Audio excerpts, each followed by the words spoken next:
I'd like to talk about your thinking, if you don't mind.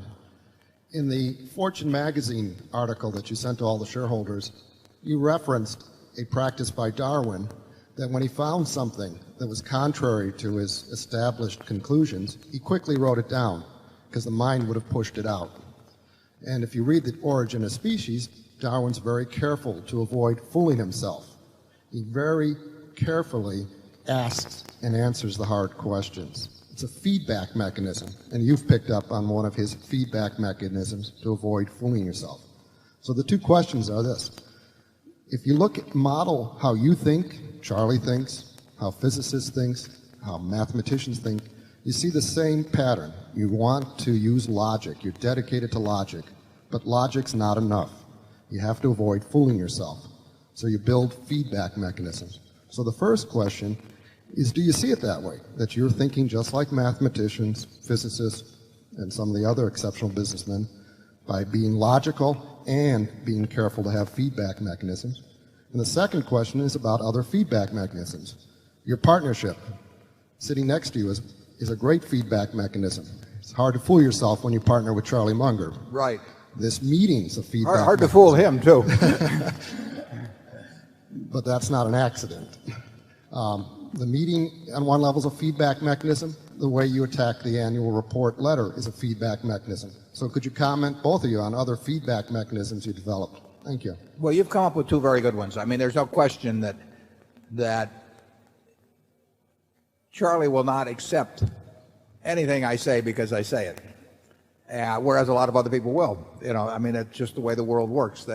And it's terrific to have a partner who will say, you're not thinking straight.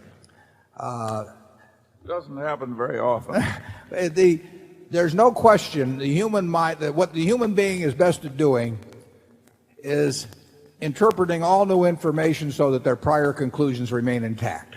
I mean, that is a talent everyone seems to have mastered. And how do we guard ourselves against it? Well, we don't achieve it perfectly. I mean, Charlie and I have made big mistakes because, in effect, we have been unwilling to look afresh at something. That happens. But we do have, I think the annual report is a good feedback mechanism. I think that reporting on yourself, and particularly if you report honestly, whether you do it through an annual report or do it through some other mechanism, is very useful. But I would say a partner who is not subservient and who himself is extremely logical, is probably the best mechanism you can have. I would say that on the contrary, to get back to looking things you have to be sure you don't fall into, I would say the typical corporate organization is designed so that the CEO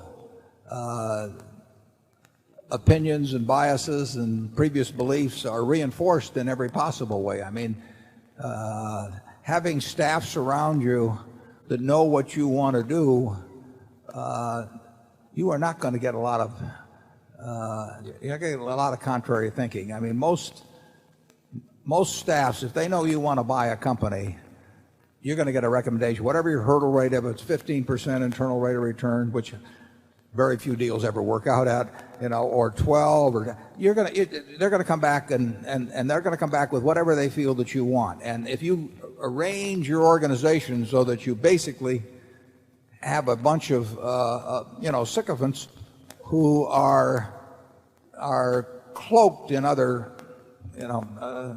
titles, you're not going to get. You are going to leave your prior conclusions intact, and you're going to get whatever you go in with your biases wanting, and the board is not going to be much of a check on that. I've seen very, very few boards that can stand up to the CEO on something that's important to the CEO and just say, you're not going to get it. So you've hit on a terribly important point. That, all of us in this room want to read new information and have it confirm our cherished beliefs. I mean, it is just built into the human system. And that can be very expensive.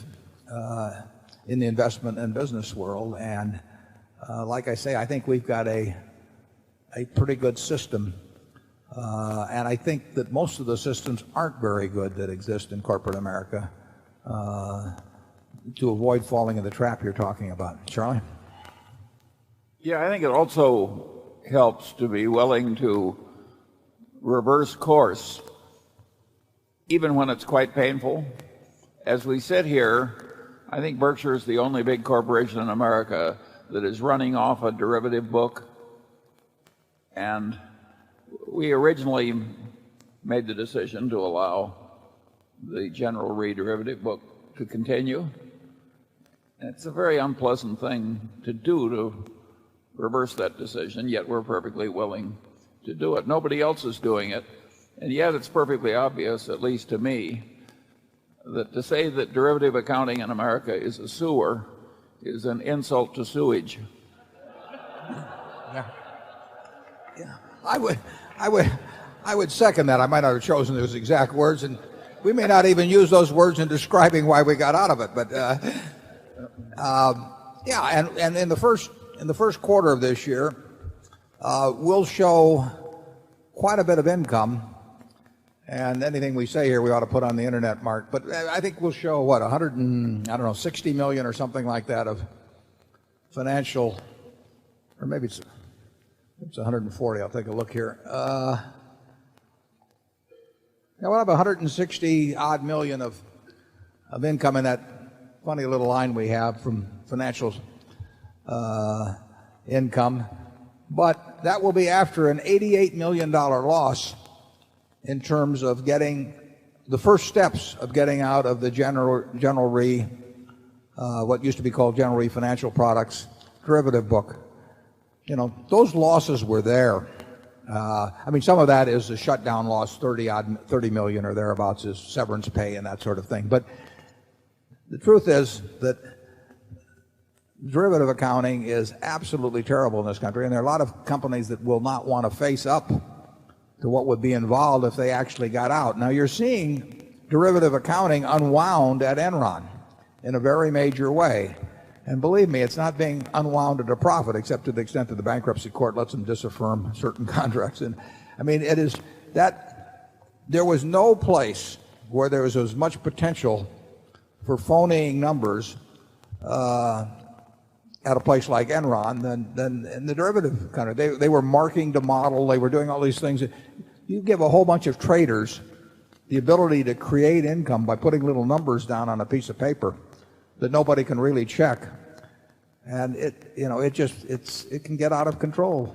It will get out of control. And so we decided finally to bite the bullet on it, and we get out of it. And it would, incidentally, we would not have reported $88 million of loss if we'd stayed in it.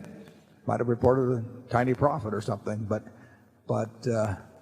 in the end, the loss was there, and there could well be some more to come in that, because once you get into derivatives, I think our longest contract may run 40 years or something like that. And then the guy who put the 40-year contract on the book probably got paid, that week for putting it on virtually. And, we've got a bunch of assumptions as to how it's all going to work out over 40 years.